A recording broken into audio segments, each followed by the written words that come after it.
So நம்ம police எக்ஸாமில் அடுத்த கொஸ்டின் என்னன்னு பார்ப்போம். அடுத்த பை சார்ட்டு இதை வந்து எப்படி டீல் பண்ணுறது அப்படின்றத நம்ம இந்த வீடியோவில் பார்ப்போம். 3 இருக்குது.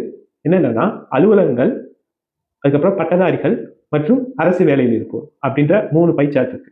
இந்த பை சார்ட்டில் அரசு வேலையில் இருக்கிறவங்க, அலுவலகத்தில் இருக்கிறவங்க ஏ அப்படின்னு எடுத்துக்கிறாங்க. ஏன்றது அலுவலகம், பின்றது பட்டதாரிகள், சின்றது அரசு வேலையில் இருப்பவர்கள், அரசு ஊழியர்கள். இப்படி 3 இருக்கு. இதை ஒன்னொன்னு மிக்ஸ் பண்ண போறாங்க. ஏ அப்படின்றது அலுவலர்கள், அந்த அலுவலர்கள் பட்டதாரியாகவும் இருக்கலாம், ரெண்டுலையுமே இருக்கிறவங்க இருக்காங்க. அப்போ அலுவலர்கள் பிளஸ் பட்டதாரிகள் சேர்றப்ப இ அப்படின்னு வருது. அதுக்கப்புறம் வந்து அலுவலர்கள், பட்டதாரிகள் மற்றும் அரசு வேலையில் இருப்போம், இது 2 சேர்றப்ப எஃப் வருது. அதுக்கப்புறம் அரசு வேலையில் இருப்பவர்களும் அலுவலில் இருப்பவர்களும் சேருது. ஏன்னா ரெண்டுமே இருக்கலாம். அதாவது அவங்க அரசு வேலையிலையும் இருந்துட்டு அவங்க அலுவலகத்திலையும் வேலை செய்யலாம். அப்படி இருக்கிறவங்களுக்கு ஹச் வருது.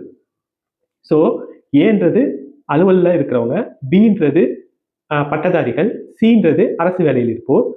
இதுக்கப்புறம் ஏவும் பியும் கலந்து இருக்கிறவங்க தான் டி இல்லாமல் இ வந்துடும். ஓகேங்களா? அதுக்கப்புறம் இ, அதுக்கப்புறம் எஃப் வந்து பி மற்றும் சி 2 சேர்ந்து வருது எஃப். அதுக்கப்புறம் ஜி வந்து சி மற்றும் ஏ கலந்து இருந்ததா, அதுதான் ஜி. ஸோ இந்த 3லையுமே இருக்கிறவங்க இருப்பாங்க. அப்படி இந்த 3லையும் இருக்கிறவங்க தான் ஹச் அப்படின்னு சொல்லுவோம். அதை வந்து இந்த இன்டர்மீடியட் பாயிண்ட் குறிக்குது. ஓகேங்களா? இப்ப கேள்வியில என்ன கேட்டிருக்காங்கன்னா, அலுவலர்கள் மற்றும் பட்டதாரிகள் கேட்டிருக்காங்க. அப்ப என்னதான் இருக்கும்? ஈயா தான் இருக்கும். அப்போ ஆன்சர் இ.